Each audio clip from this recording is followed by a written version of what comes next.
एक प्रश्न आया है कि अंतिम क्षणों में मुझे कैसे पता चलेगा कि मेरी मृत्यु हो रही है या मेरी मुक्ति हो रही है। अगर मैं मुक्त हो रहा हूँ तो उसके क्या आभास होंगे। मैं कैसे जान पाऊंगा कि मैं मुक्त हो गया हूँ। गुरुदेव दयालु, देखिए ऐसा है, इनका जो प्रश्न है मैं उसको और थोड़ा स्पष्ट रूप से बताऊं। इन्होंने ये पूछा मृत्यु और मुक्ति। शाब्दिक अर्थ से अगर देखा जाए तो मृत्यु का मतलब होता नष्ट हो जाना, मुक्ति का मतलब होता छुटकारा पाना। भाव के रूप में अगर प्रश्न को देखा जाए तो एक ही भाव निकलता है, अंतिम क्षणों की गति, कि अंतिम क्षण में इनकी क्या सदगति हो रही है। भाव के रूप में ये होता है, तो यही इसमें आंसर इनका देता हूं। देखिए, मृत्यु मतलब होता है कि अज्ञानता रूपी, अज्ञान में अपने आप को नष्ट कर देना, उसे हम मृत्यु कहते हैं। ज्ञान के रूप में अपने आप को चेतन बना लेना, उसे हम मुक्त कहते हैं। इसको हम विस्तार से बताते हैं। देखिए, संसार में दो तरह के लोग होते हैं ना, एक ज्ञानी एक अज्ञानी। दो ही तरह से जीवन जिया जाता है। जो ज्ञान से जीता है वो मुक्त को पाता है, और जो अज्ञानता से जीता है वो अपने आप को नष्ट कर लेता है, यानी मृत्यु को पाता है। तो मुक्त की बात आपने की है, मुक्त की बात मैं सबसे पहले करूं। मुक्ति जीते जी ली जाती है, अंतिम क्षणों में मुक्ति नहीं हो सकती है। जो उम्र के शुरुआत में ही इस रास्ते पे या इस मार्ग पर साधनाओं से, अन्य अन्य तरीकों से चल पड़ता है, उसे मुक्ति मिलती है। कुछ लोग तो 20 वर्ष की उम्र में मुक्ति को प्राप्त हो जाते हैं और जीवन जीते हैं। मुक्त होकर के जीवन जीना चाहिए, युक्त होकर के जीवन नहीं जीना चाहिए।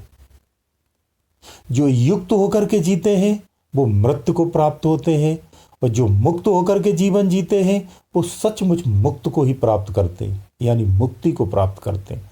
कहने का तात्पर्य, जब हम साधना करते हैं जीवन में, हम ये लेके चलते हैं कि बुढ़ापे में जाके साधना करेंगे। बुढ़ापे में साधना नहीं होती है, और उस समय इतना क्षणिक टाइम नहीं होता है कि आप साधना कर लिए और 2 दिन में आपको मुक्ति प्राप्त हो जाएगी। लंबा मार्ग होता है, कई जन्म भी लग जाते हैं। तो जो बचपन से ही, शुरुआत से ही इस रास्ते पे चल पड़ता है और अच्छी साधना कर ले जाता है, और प्रारब्ध का भी उसे सहयोग मिलता है, तो वो बहुत जल्द भी मुक्त हो जाता है। और जो सच्ची लगन से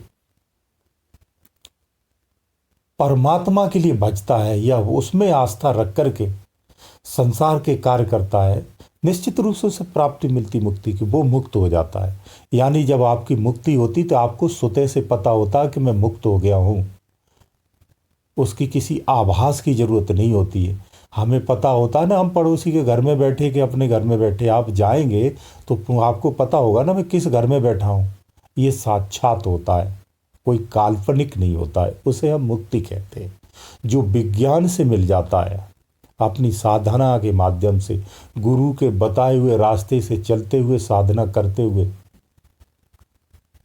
जो उस रास्ते पे चलते हुए विज्ञान में लय होता है, वो मुक्त पुरुष कहलाता है। वो संसार में रहते हुए संसार का कार्य करता है, समस्त संसार के कार्य करता, सारे वैभवों के साथ रहता है, लेकिन वो विज्ञान में रहता है, यहाँ नहीं रहता है।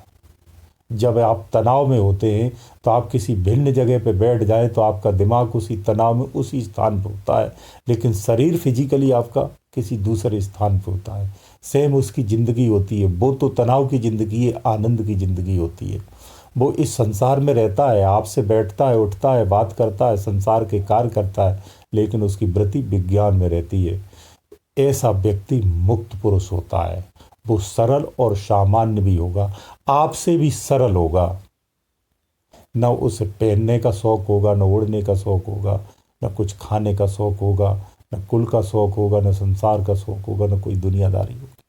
अपने कार्य को ईमानदारी से, सरलता से करते हुए अपने समस्त जीवन को, एक एक मिनट को जी के जाता है, और इस शरीर को त्याग करके इस बंधन से, यानी जन्म और मृत्यु के बंधन से अपने आप को हमेशा हमेशा के जो छुटकारा पा लेता है, उसे ही हम मुक्त कहते हैं। तो ये मुक्ति जीते जी होती है।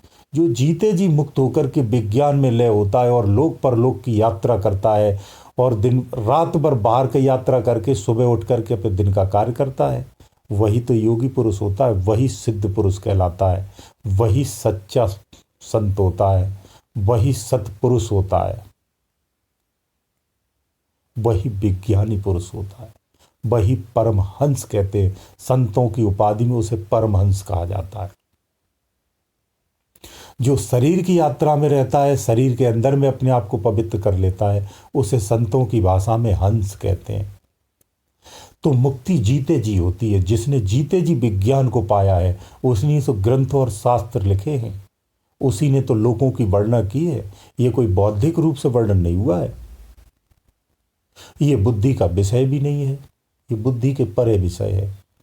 ये हुई आपकी मुक्ति। जो इस विज्ञान को नहीं जानता है वो मृत्यु को प्राप्त होता है, यानी उसे पुनर्जन्म के लिए अपने आप को नष्ट करता है और फिर से जन्म लेकर के फिर मरता है। ये उसकी गति है। यही मृत्यु और मुक्ति में अंतर होता है। गुरुदेव दयालु, गुरुदेव दयालु।